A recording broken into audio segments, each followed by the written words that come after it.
বন্টনকারী আল্লাহ তাআলা সব কাজ তার ইচ্ছা মতো বন্টন করে দিয়েছে। যাকে যেটা দিলে মানায় তারে সেই দায়িত্ব দিয়েছে। দেখেন কত বড় একটা গরু, সে ডাক দিলি পারা 10 হাত দূরত্ব শোনা যায় না, একটুকু একটা কুত্তো ডাক দিলি 3 মাইল দূরত্ব শোনা যায়। কুত্তরে বানাইছে আল্লাহ তাআলা আওয়াজ দেওয়ার জন্য, এই জন্য সে সরাসরি একটা সাইরেন, ওর আওয়াজ কত দূর যায়। আল্লাহু আকবার। যাকে যে কাজ দিয়ে আল্লাহ পছন্দ করেছেন, তো কারে কি দেশে কয় বুলবুল কো দিয়া নালাও পরওয়ানা কো জলনা। বুলবুল পাখিরে দেশে তুমি কাঁদবা, কি কয়ে কাঁদে? ফুলের মধ্যে মুখ দিয়া বুলবুল পাখি কয় সদায়ে কুমরিয়া বাসাদ বকুকু বগোশে মন্দরায়া দাল্লাহু चमन में चू चुकर कहते हैं बुलबुल के फूलों में अल्लाह मिया तू ही तो है, तू ही तू ही तो है, तू ही तू। ফুলের মধ্যে বুলবুল পাখি মুখ দিয়া কুহু কুহু করে ডাকে, আমরা বলি কুহু কুহু করে ডাকে, ও শুধু কুহু কুহু করে ডাকে না, ফুলের মধ্যে মুখ দিয়া আল্লাহর নিয়ামতের শুকর আদায় করে। ফুলের মধ্যে আল্লাহ তুমি, ফলের মধ্যে আল্লাহ মিয়া তুমি, মধুর মধ্যে আল্লাহ মিয়া তুমি, আল্লাহ গোলাপের মধ্যে আল্লাহ মিয়া তুমি, জবা ফুলের মধ্যে আল্লাহ মিয়া তুমি। ওরে দায়িত্ব দেশ জীবন ভরে কাঁদবে বুলবুল কো দিয়া নালাও পরওয়ানা কো জলনা। আর ছোট ছোট পদ্মা বোর্ডিং আছে, ছোট ছোট পোকা, এই যে আজকে তো আসে নাই পোকা, মাঝে কয়েকদিন পড়ছি বলো পোকার বিপদের ভিতরে। এখন কারেন্টের লাইটের মধ্যে খুব একটা মরে না। আমাদের ছোটবেলায় আগলা বাতি জ্বালাইতাম, মনে আছে নাকি মুরব্বীরা? চেরা কুপি ল্যাম্প বাতি যে যা কয়, এই আগলা বাতি জ্বালাইলে দেখেন পোকায় দেখতেছে যে ওর মা ওর মধ্যে পড়ে মরছে, ও ডিপ করে ওর মধ্যে পড়ে,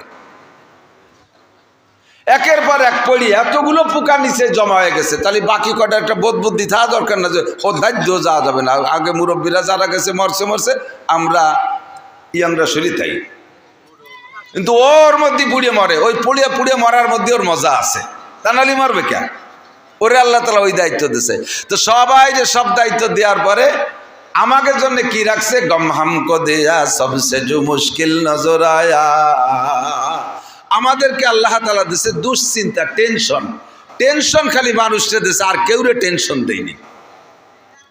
এক লাইন ধরে, আরে খেয়াল করেন আমাদের বাচ্চা একটা জন্ম হইলে আমরা চিন্তেই মরি, আল্লাহ কি রে খাবি নে, বেশি পয়দা দিলি শেষে যাবি নে কোন জায়গা, এই জন্য একটা অথবা 1.5টা অথবা 2 ছেলে মেয়ে বেশি নেওয়া যাবে না।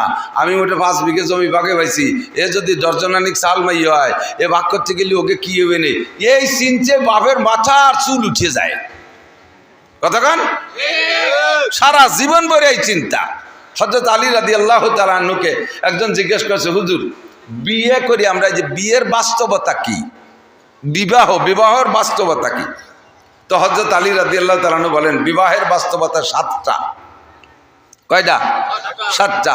1 নম্বরে সুরুরু শাহরিন, মাসখানিকের খুশি, জীবন বরিয়া বিয়ে করবো, এই বিয়ে কি জানু কি জানু এই কি দিয়ে কি হচ্ছে, বিয়েটা করার পরে সত্যি কি দেখি না, তাই কি তাহলে মাসখানিক সে কি দেখি, এরপরে আর পরাণ বেরিয়ে যায়, ও খুশি শেষ। এরপরে 2 নম্বরে লুজুমু মাহারিন, গাড়ে 1 বোঝা টাকা এসে চেপে পড়া, দেনমোহর আছে না বিয়েতে, এদিকে দেয় না খালি লেহে, হ্যাঁ দেয়। আপনারা দেখছেন সবাই, পুরো পরিশোধ করছেন কয়জন? ভাগ করতে গেলে অর্ধেকের বেশি বের হয়ে যাবে পোকা। দেনমোহর খালি খাতায় লিখতে হয় না, পরিশোধ করতে হয়। দেনমোহর পরিশোধ করার যোগ্যতা না থাকলে বিয়ে করো না। হ্যাঁ, আজক কাইলো বাকি হলিও দিয়ে দিতে হবে, বউরে কয়ে নিতে হবে, দেখো আমি কিন্তু বাহি নগদ দিতে পারবো না, বাজারেতে মাল কেনছেন একটা কয়ে নিয়েছেন যে ভাই আজকে টাকা নেই, শুক্রবারে দেবো, বউরে শুক্রবারে ডেট দিয়ে তারপরে বাহি কিনা বেচাতে হবে। বিটিরা তো বলদ ছাড়ছে, নিজেকে দাম নিজেরাই কয়েছে। যদি বাসর রাত্রে কোনো মহিলা বেঁকে বসে, টাকা না দিলে আমার গায়ে হাত দিবা না, তাহলে দিতেই পারবেন না। টাকা না দিয়ে আমার গায়ে হাত দিতে পারবা না। আমার আব্বা 18 বছর আমারে পাইলে বুঝে রাখছে, কোনো পুরুষ আমার দিক টাকাইতে পারে নাই, আর তুমি বিনি হয়েছে আমার গায়ে হাত দিবা, টাকা পেলাও আর না শরীর বড়। কিন্তু মহিলারা দাম কমাতে উল্টে গেছে, অত কর কায়দাই নাই। আরো বিয়ে বসতে জানি স্বামীরে 10 লাখ দেওয়া লাগে। ছোটবেলায় মুহি কচু বেচতাম, একটার সাথে একটা এসে গেলে জড়াই গড়াই নামে দিকে, মানে আল্লাহ জানে। খেয়াল করেন, মুহি কচু বোঝেন? মুহি কয়নি না গাঠি, গাঠি না আমাকে খেতে হইতো, আমাকে দিক মুহি কয়। তো মুহি খেতে দিক আছে নাকি জানি না, কচু লাগাইলে ওর গোড়া এরকম বড়টা হয়, ওর নাম হলো মুথা, আর ওর গায়ে ছোট ছোট জড়াই, তার নাম হলো ওই গাঠি বা মুহি। আমাকে খেতে অনেক হইতো। তো উঠাই আই না বাজারে বেচতে যেতাম। আমি 4 5 পড়তাম, আর আমার ছোট ভাই নিচে। তো 2 ভাই বেচতে যেতাম, ও যেত ওই মুথা বেচতি আর আমি যেতাম মুহি বেচতি। তা আমার মুহি 2 টাকা করে কেজি দমাদম বিক্রি হয়ে যেত। আর ওর মুথা প্রথম জায়গায় 1 কেজি 8 আনা বেচছে, 8 আনা 1 কেজি। পরে খানি পরে খদ্দের মধ্যে নাই ডাইয়ে ডুয়ে আর একজনের কাছে 4 আনা 1 কেজি বেচছে। আর কেউ নেয় নাই 12 আনা। ও 10 কেজি নিয়ে গেছে। এখন সন্ধ্যা হয়ে গেছে, আর খদ্দের নাই, হাটও ভেঙে গেছে। কারণ আমার কাছে মাঝে ভাই কি করবো, এত কি এত রয়ে গেল 8 কেজি। আমি বললাম যার যার দাম আসে সেই বাড়ি নাও, আমারটা খালি হয়ে গেছে, আমি চলে যাচ্ছি। ও এখন বিপদে পড়ে গেছে। আমি কাছে ভাই আমার মুহিকাট মুথা কাটা কেউ ফিরিয়ে নেন, তাও কেউ নেয় না। ফিরিয়ে নেন তাও নেয় না। এরপরে কয় এই 8 কেজি যদি নেন তাহলে আগে যে 12 আনা বেশি, ও 12 আনাও দেবো, একটু নিয়ে যান, তাও নেয় না। আগেরে মা বোনদের দাম ছিল, আগেরে মা বোনদের মেয়েদের দাম ছিল। মুরব্বীরা সাক্ষী দেন, আপনাদের বাচ্চা ছাড়া বিয়ে করতে যাইয়া শ্বশুর বাড়ি ঘর একখান পণ কইতে, পণ দিয়ে বিয়ে করে আনা লাগছে। কতক্ষণ ওই পণই দেন মোহরের টাকা। এরপরে দাম কমতি কমতি কমতি কমতি এখন সে মুথার মতো উল্টে গেছে। একদিন যা বেশি সবটা তোমারে দেবো, কোনো মতে নেও, তাও নেয় না। আদা কচু হয়ে গেছে, ঠিক না? লুজুমু মাহরিন, বিয়ের হাকিকাত, 1 বোঝা টাকা কাঁধে চাপা, দেনমোহর পরিশোধ করা ওয়াজিব, পরিশোধ করা ওয়াজিব। যদি কেউ দেনমোহরের টাকা স্ত্রীকে না দিয়ে মারা যেয়ে থাকেন, আল্লাহে আল্লাহর কসম, as-সিরাতু বাইনা সিরাতি আল জান্নাহ, পুল সিরাত পার হওয়ার পরে জান্নাতে যাওয়ার আগে আরেকটা পুল বানায় দেবে, ওইটার নাম হলো সিরাতুল কিসাস। প্রতিশোধ নেয়ার পুল হবে, প্রতিশোধ নেয়ার পুল হবে। আপনি নামাজ ভালো, রোজা ভালো, হজ ভালো, যাকাত ভালো, ফরজ ভালো, ওয়াজিব ভালো, সুন্নাত ভালো, তাহাজ্জুদ আছে, ইশরাক আছে, আবিন আছে, তাবলীগ আছে, সরমুনায় আছে, নগরকান্দা আছে, সব কিছুতে ভরপুর। বাস আপনি পুল সিরাত পার হয়ে চলে যাবেন। কিন্তু ওই পাশে যাইয়া ওই প্রতিশোধের যে পুল আছে, 2 পাশে 2 জন উঠবে, বুড়ি উঠবে এই দায়িত্বে, বুড়ো উঠবে ওই দায়িত্বে, 2 জন সামনাসামনি। বুড়োরে বুড়ি যে ধরবে, বুড়ো নোটক বাটুস্কুত দাঁড়াও, কুম্বেজিল্লা, কোনো কথা হবে না, তুমি আবার কেনা তাই এখন তো চিনবা না, দেনমোহরের টাকা কটা ফেলাও। দেনমোহরের টাকা দিয়ে জায়গা কি করবা, কয় আমি পায়খানায় ফেলা দেবো, তো টাকা ফেলা। বুড়ো 60 বছর আমার যেভাবে পারছো সেভাবে ব্যবহার করছো। তোমার 1 ডজন ছেলে মেয়ে আমি পেটে করে নিয়ে ঘুরে বেড়াইছি। 1 ডজন ছেলে মেয়ের একটা বাচ্চারে পালতে আমার 60 পণ করে দুধ খাওয়াইছি আমার স্তনের থেকে। তোমার বাড়ির সব কাম কাজ করছি, জীবনে আমার একটা টাকা দাও নাই। আমি লাস্টে বললেন যে বুড়ো মরার আগে 2 কাঠা জমি দলিল দিয়ে যা, তাও তুমি গ্যার গ্যার করতে করতে মরিয়ে গেলে, আমার কিছু দিয়ে গেলে না। এরপরে বুড়ো কালে তুমি মরার পরে ছেলে মেয়েরা আমার বাড়িতে তাড়াই দিছে, মাইয়েকে বাড়ি যাই আমার জীবনযাপন করা লাগছে, শেষে মাইয়ে বাড়ি মরছি, টাকা ফেলা বুড়ো। আর আল্লাহ কবে যায় ফেরেশতারা ও জায়গা যানজট হয়ে গেল, কি ধরনের গেঞ্জাম গেঞ্জ ওঠে, কয় যে আল্লাহ এক বুড়োরে অ্যারেস্ট করছে, অ্যাটাক করছে। কি কয় যে দেনমোহরের টাকা চায়, কয় দাও দিতি, কয় বুড়োরে কেউ টাকা নিয়ে যান নাই, যাবেনও না, দেওয়াই লাগবে। এখন কয় যে আল্লাহ টাকা তো নিয়ে আসিনি, কি করবো? ফেরেশতাকে আল্লাহ পাক বলবেন, বুড়োর আমল নামা থেকে প্রত্যেক 2 পয়সার বিনিময়, 100 পয়সায় 1 টাকা, প্রত্যেক 2 পয়সার বিনিময়ে 700 রাকাত নামাজ বুড়িরে দিয়ে দাও।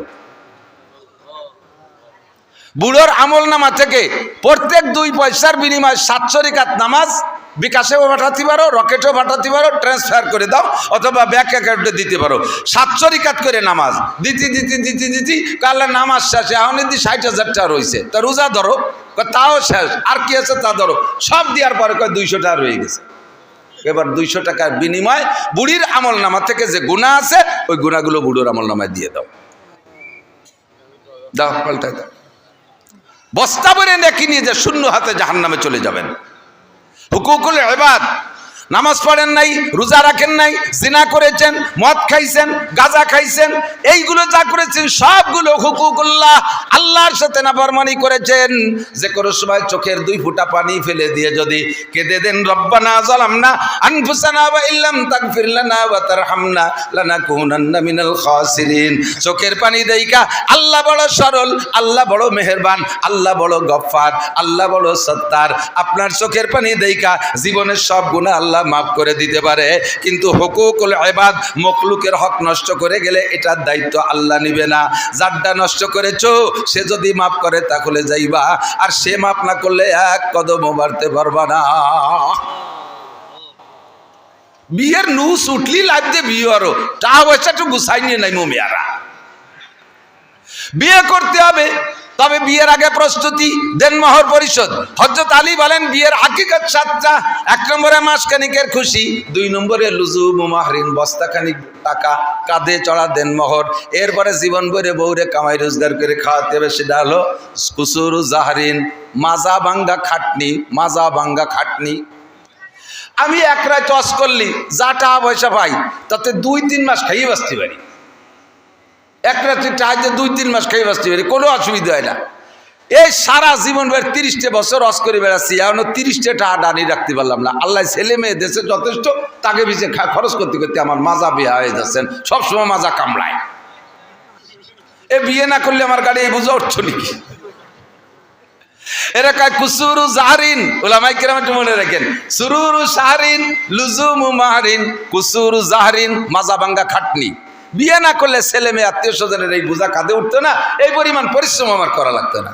কুসুরু জাহরিন হুমুমু দাহরিন, সারা জীবনের দুশ্চিন্তা, সারা জীবনের দুশ্চিন্তা। এইটাই কব বলি আমি তো সরিয়ে চলেছি ওই জায়গাতে, এই জায়গায় রেখে হলো কি কয় মুনাসাবাতে বাব, বুখারী হাদিসের ভাষায় বলে মুনাসাবাতে বাব।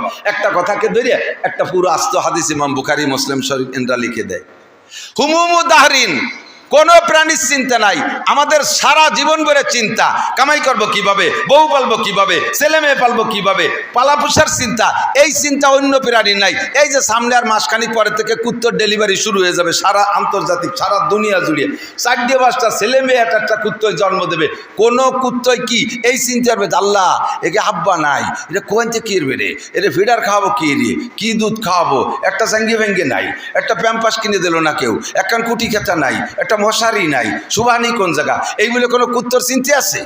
কতক্ষণ আছে? আর আপনার একটা পেটে আসার সাথে উল্টো শোনো শুরু হয়ে যায়, আলটা শোনো। বাচ্চা আইস পেটে আসছে, কালকে থেকে মেশিন শুরু হয়ে গেছে, কম্পিউটার দিয়ে চেক আপ, একেবারে 9 মাস পর্যন্ত চেক আপ, এরপরে তার জন্য গুছাগুছি কত কিছু। আল্লাহু আকবার। এই চিন্তা অন্য প্রাণীর নাই, গরুরও নাই, ছাগলেরও নাই, কুত্তরও নাই, কোনো প্রাণীর এই চিন্তা নাই। এই হুমুম উদাহরণ দুশ্চিন্তা একমাত্র মানুষের। গম হামকো দিয়া সবসে যে মুশকিল নজর আয়া, অন্য কেউরে দুশ্চিন্তা দেই নেই, একমাত্র মানুষকে দুশ্চিন্তা। দেখেন যারা রাজা হবে বলে নাচিয়ে বেড়াচ্ছে, তাদের চাইতে আমরা ভোটার রাও চিন্তা কমতেছি না। কতক্ষণ? কোন প্রাণীর জগতের ভিতরে এই রাজনৈতিক দুশ্চিন্তা নাই, আমাকে মধ্যে আছে। একে বলে হুমুমু দাহরিন, সারা জীবনের দুশ্চিন্তা। এই কথাটা কয়ে নেই একটু মনে রাখার জন্য। তাহলে বিয়ের হাকিকাত 4টে কইছি।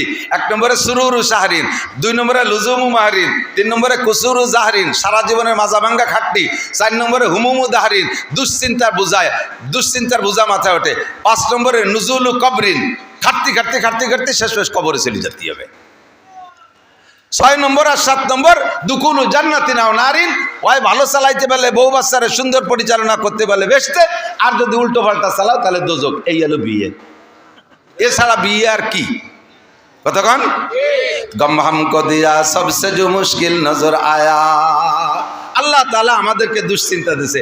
এবার দুশ্চিন্তার ভিতরে আমরা যে হালাতে আছি, আপনারা সাধারণ পাবলিক বিভিন্ন কাজে বন্টন আছেন। আমরা হুজুররা, আপনারা মনে করেন যে সব হুজুরের এক কাজ, তা না। হুজুরকে ভিতরে আল্লাহ তাআলা কাজ ভাগ করে দিয়েছে। একদল মসজিদের ইমামতি করে, আরেক দলে মুয়াজ্জিনি করে, আরেক দল হাদিস পড়ায়, আরেক দল মুহতামিমি করে, আরেক দল হেফজখানায় পড়ায়, আরেক দল কিরাতখানায় পড়ায়, আরেক দল পীর মুরিদি করে, আরেক দল ময়দানে জিহাদের কাজ করে, আরেক দল লেখালেখি করে। আর আমাদের মতো এক দলটা আল্লাহ তাআলা কইছে তোমরা ওয়াজ করে খাবা। আমাদের দেশে সবচাইতে কঠিন এই ওয়াজ করা। কিতাব লেখলাম জায়গায় বসে বসে 10 খান দেখে দেখে মিল করে একটা লিখে দিলাম, কিন্তু সে জায়গা অভিযোগ করার কেউ নাই, সাফাই ছাড়িয়ে দিলাম, খালি খালো না খালি না খালো। কিন্তু এই জায়গা 12 তালের মানুষ আছে, আমলিগ, বিএনপি, জামাত, জাতীয় পার্টি, আটরশি, চন্দ্রপাড়া, মানিকগঞ্জ, সুরেশ্বর, বজেশ্বর, ইনায়তপুর, বাহাদুরপুর, শরীয়তপুর, মাদারীপুর, ফরিদপুর, যত পুর আছে সব পুরীর লোক আছে। তবলিগ, সরমনাই, এতাহাতি, ওয়াজাহাতি, হেজবুত তৌহিদ, কাদিয়ানি, ইয়ানি, শেয়ানি, বারোয়ানি, ছয়ানি, সব দলের মানুষ আছে।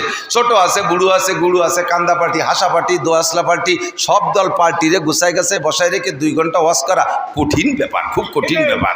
এক দলের এক পাশে হয়ে গেলে আরেক দল কয় চল যাই, যে গোপালগঞ্জের হুজুর নিজে গিয়ে শুরু হচ্ছে, আবার তাই কয়। আবার যদি কইলে আমি বিএনপি ভাব, তাহলে আমলিগ করে যারা তারা কয় চল যাই, হয়ে গেছে গোপালগঞ্জে হলে এবার নষ্ট হয়ে গেছে। এই সব মেনটেন করে কথা বলা বহুত বড় কঠিন। দিন রাত 24 ঘন্টা, সাথে মাদ্রাসায় পড়াইও, সাথে মোহতামিম, 2টা মাদ্রাসার মোহতামিম, 2টা দাওরা হাদিস মাদ্রাসা পরিচালনা করা লাগে। 2 মাদ্রাসায় আমার 56 জন শিক্ষক। সরকার 56টা টাকাও দেয় না, একখান ফুটো টিনও দেয় না যে একটু সাবলা ছুড়ো বানায় তাহলে তাইও কিচ্ছু দেয় না, এক মুঠ চাইল দেয় না। এই 56 জন শিক্ষক আর 2 মাদ্রাসায় 400 ছেলে বোর্ডিংয়ে খায়। আমার আপনার বাড়ি 2 জন 4 জন সদস্য নিয়ে আমি আপনি এটা স্থায়ী আয়ের উৎস আছে, কামাই রোজগার করে তাই সেই 4-5 জন মানুষকে খাওয়াই ভরাইয়ে খুশি রাখতে পারেন না। ও দোস্ত, 400 মানুষকে খাওয়াইতে হবে, যার যে শুধু যদি ভাতও দেন, পাতলা একটু ডাইলও দেন, চিন্তা করেন কি পরিমাণ খরচ। বছরে 12 মাসের 9টা মাস বোর্ডিংয়ে খাবার দেওয়া লাগে। এই 56 জন শিক্ষকের বেতন দেওয়া লাগে, থাকার জায়গা দেওয়া লাগে। আমার এক মাদ্রাসায় বিদ্যুৎ বিল আসে 25,000 টাকা। এলো আমাদের ছোট মাদ্রাসা।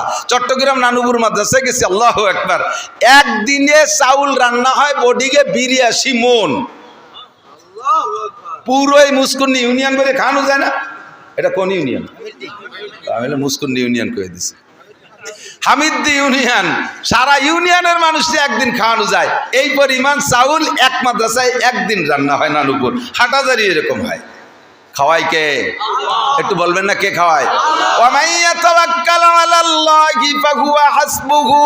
যে আল্লাহর উপরে ভরসা করে আল্লাহই তার জন্য যথেষ্ট, ঠিক না? আল্লাহ যথেষ্ট। তাকদু খেমাসান তারুহু বেতানান। কওমি মাদ্রাসার উলামায়ে কেরাম পাখির মতো তাওয়াক্কুল নিয়ে চলে। পাখির ঘর নাই, বাড়ি নাই, জায়গা নাই, জমি নাই, চাকরি নাই, বাকি নাই, ব্যবসা নাই, বাণিজ্য নাই, বিজিএফ কার্ড নাই, পঙ্গু ভাতা, বয়স্ক ভাতা, বিধবা ভাতা, কিচ্ছু দেয় না সরকারে। পাখি একটা গাছ লাগায় না, এক মুঠ ধান বুনয় না। অথচ এই দেশের সমস্ত যত ফসল আর ফল আছে, যে পাখিতে যে জাতের ফল ফসল খায়, গারিস্তের চাইতে 8 নম্বরটা পাখিতে খায়। ওই আম গাছের সিকটি ডালে একটা আম প্রথম পাকছে, বাড়িওয়ালা সহে দেয় না, পাখিতে সে অর্ধেক খাইয়ে আর অর্ধেক ছাড়ি দিয়েছে, কাকা এটুক তুমি খাও। ধান বুনেছেন, পাকা ধান আগে বাবুই পাখিতে খায়, ঠিক কিনা? সব তারা খায়, অথচ তাদের ক্ষেত খামার নাই। তাদের সারা বছর কোনো ক্ষুধা থাকে না। সকালবেলা খালি পেটে বেরোয়, সন্ধ্যাকালে ভরা পেটে বাড়ি আসে। উলামায়ে কেরাম আটি সওয়াল মাদ্রাসা খুলিয়া সারা বছরকে সামনে নিয়ে খালি হাতে রওনা দেয়। বছরের শেষ আল্লাহর রহমতে খাইয়ে দেয়, ও খারাপ না। আমি তো এই যে খাটতে শুয়ে যাচ্ছি, আর বাকি হুজুরকে দেখছেন আল্লাহর রহমতে গায়ে গতরে গোস্ত আপনার কাছে বাড়িটা কম না, এর বেশ মাতিয়ে গেছে খাইয়ে দিয়ে। স্বাস্থ্য চেহারা কত সুন্দর, খাওয়াই কে? ওমাইয়া তাওয়াক্কাল আলাইহি। একদল কয় সার্টিফিকেট নাই কওমি মাদ্রাসায়, হুজুরা কি রেখাবে, কি রেখাবে? তুমি তো আমাকে সাথে আইসে খাইয়ে দাও, খাইয়েও সারতে পারবা না। আমি তো মাঝে মাঝে কই, আল্লাহ না খাওয়া বিদ্যা পড়ি এত খাওয়া, না খাওয়া বিদ্যা পড়ি এত খাওয়া, খাবারের জ্বালায় আমি পাগল হয়ে যাই, পলায় থাকি যে খাবো না। রুজির মালিককে একটু এদিকে আসি দোস্ত, যারা দাঁড়িয়ে আছেন একটু বসার চেষ্টা করেন। আমি শুরু এবং শেষ, আরবিতে গেলে বেদায়া আর নেহায়া, খেয়াল করেন কি বলছি, বলতে পারবেন? বেদায়া আর নেহায়া।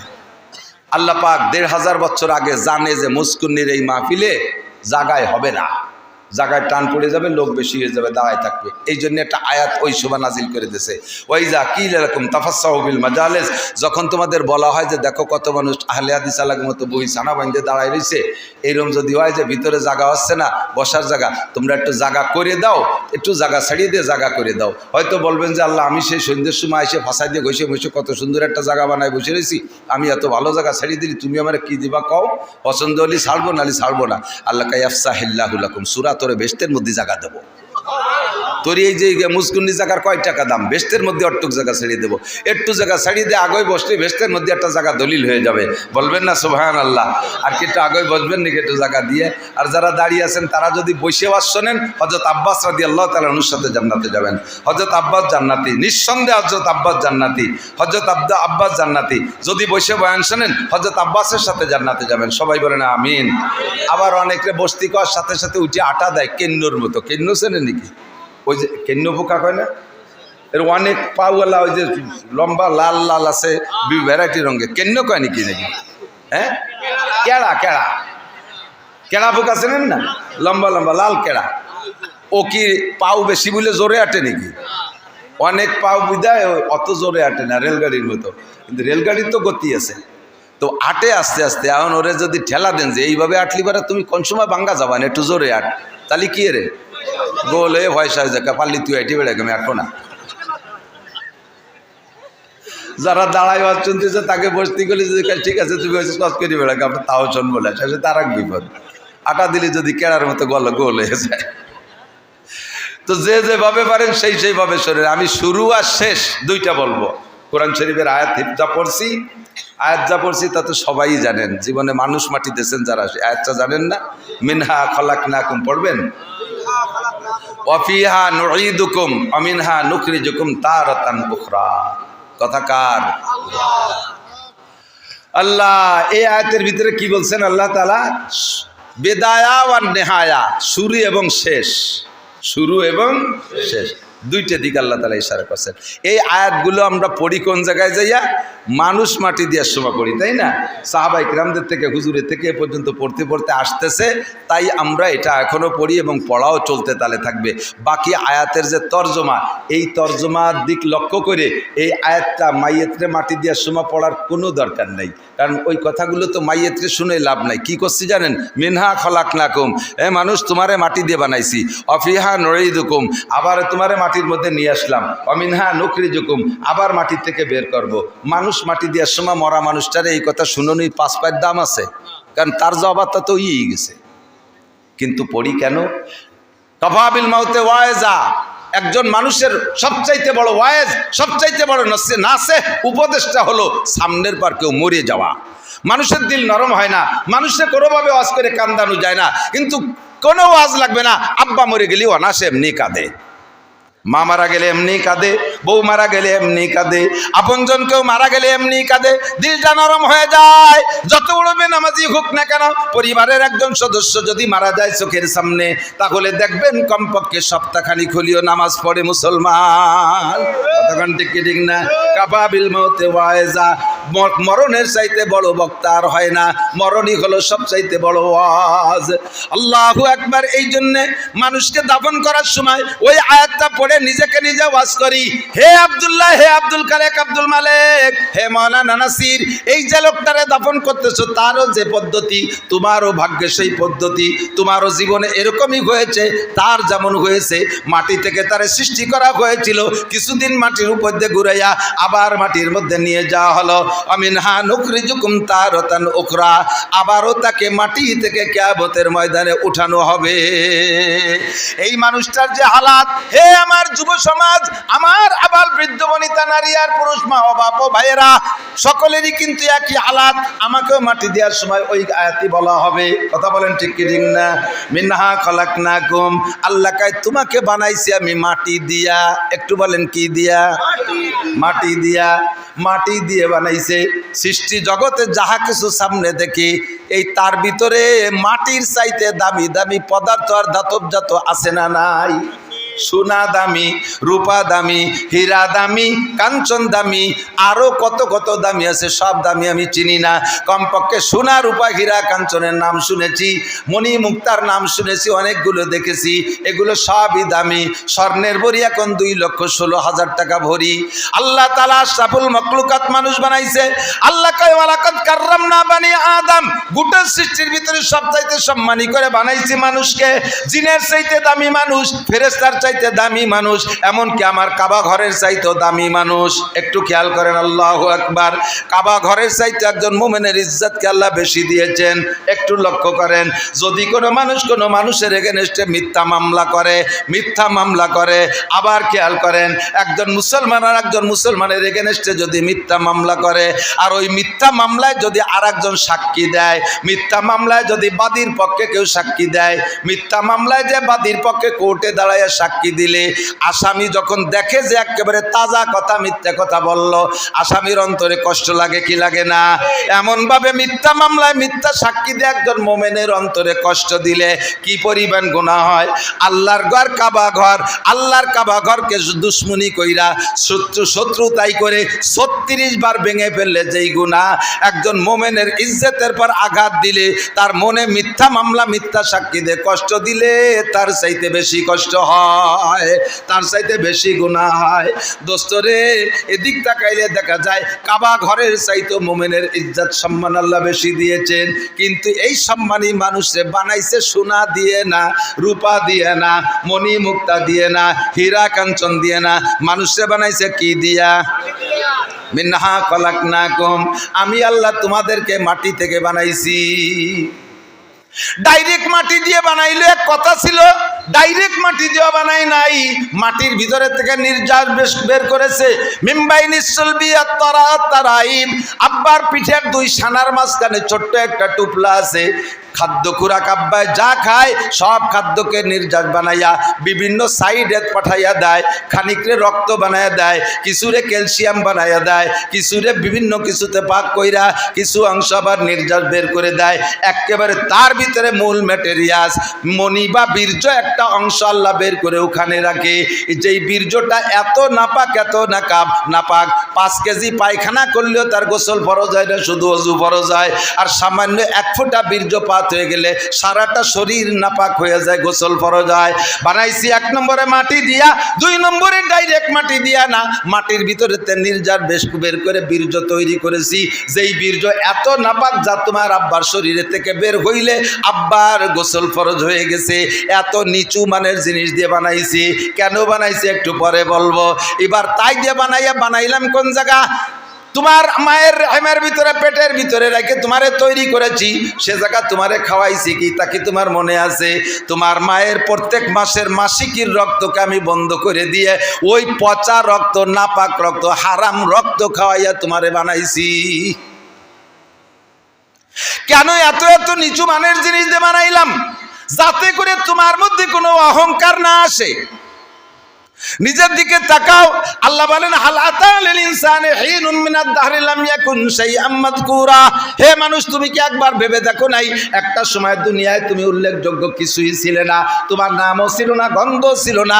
আল্লাহ পাক তোমাকে এইভাবে কৌশল কইরা এত সুন্দর করে তোমারে বানাইছে। কিন্তু বানাইলেন কিভাবে? বীর্য দিয়ে, পচা রক্ত দিয়ে তোমাকে বড় করেছেন, সৃষ্টি করেছেন। আর তার গুঁড়া হলো মাটি। কেন মাটি দিয়ে বানাইলেন? আল্লাহ কায় মাটির মধ্যে 2টা গুণ আমার বড় পছন্দ হয়। এই 2টা গুণ আমার খুব পছন্দের, যাতে ওই 2টা গুণ মানুষের মধ্যে থাকে। আর ওই 2টা গুণের কারণে মানুষ ফেরেশতা আর চাইতে দামি হয়ে যেতে পারে। 2টা গুণ মাটির মধ্যে কি যুবক শোনো? 2টা গুণের একটা গুণ হলো মাটির মধ্যে ধৈর্য। কথা বলেন?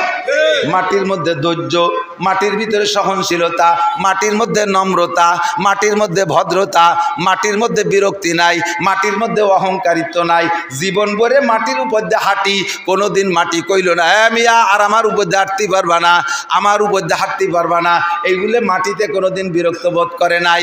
এক জায়গা 30 বছর পর্যন্ত ড্রেজার দেবা কোদাল দিয়ে খনন করে পুকুর বানাইয়া পানি ব্যবহার করেছেন, মাস্টার ছাড়িয়ে খাইছেন। 30 বছর পরে আবার ড্রেজার ওইটাকে বন্ধ করে দিয়ে তার উপরে 30 তলা দালান জুড়ে দিয়েছেন। কোনোদিন মাটিতে কয় না ও মিয়া তুমি তো 2 মন বইতে পারো না, তুমি কত বড় নির্বোধ, এতদিন পর্যন্ত পুকুর বানায় একভাবে ব্যবহার করেছো, আবার এই 10 তলা দালান আমার কাঁধে উঠাই দিয়েছো, তোমার মতো বেবোধ হয় না, তুমি বড় জালেম। এই কথাটা মানুষে মাটিতে কোনোদিন বলে নাই। মাটিরে হাল চাষ করে চৌচির করে ফেড়ে ফেলি, কোনোদিন মাটিতে বিরক্ত বোধ করে না। এইটা হলো মাটির ধৈর্যশীলতা, সহনশীলতা। 2 নম্বরে মাটির মধ্যে আর একটা গুণ হলো মাটি আমানতদার। কতক্ষণ? 1 কেজি পেঁয়াজের বীজ দিলে মাটি আমারে 20 মণ পেঁয়াজ দেয়। 1 কেজি পাটের বীজ দিলে মাটি আমারে 20 মণ পাট দেয়। একটা নারকেল লাগাই দিলে মাটি আমারে 50 বছর পর্যন্ত একটা গাছ দিয়ে হাজার হাজার নারকেল দেয়। একটা কাঁঠালের বীজ মাটিরে দিলে সে একটা গাছ দিয়ে আমারে হাজার হাজার কাঁঠাল খাওয়ায় 50-100 বছর পর্যন্ত। মাটির ভিতরে সামান্য কিছু দিলে মাটিতে এত বড় করে দেয়। মাটির মধ্যে লতা লাগাই দেয়, নিচে এতগুলো আলু দেয় মাটি আমারে। মাটির মধ্যে আমানতদারি আছে। এই 2টা জিনিস আমার ভালো লাগে, এই 2টা জিনিস আমার কাছে প্রিয়। এই জন্য আমি মানুষকে মাটি দিয়ে বানাইছি, নইলে সোনা দানা অলংকার দিয়ে বানাইতে পারতাম, আগুন দিয়েও মাটি বানায় মানুষ বানাইতে পারতাম, কিন্তু তার পরিমাণ খুব কম। আবু বাতাস খাকো বাদো বান্দা আন, আগুন পানি মাটি বাতাস 4টে দিয়ে বানাইছি, তার ভিতরে মাটির পরিমাণ বেশি। শেখ সাদি রহমাতুল্লাহ আলাইহি বলেন, নাশায়াত বনিয়া দমে খাকে জাদ কে দর সরকুনাত কে বরতুন দিও বাদ চুরাবাদ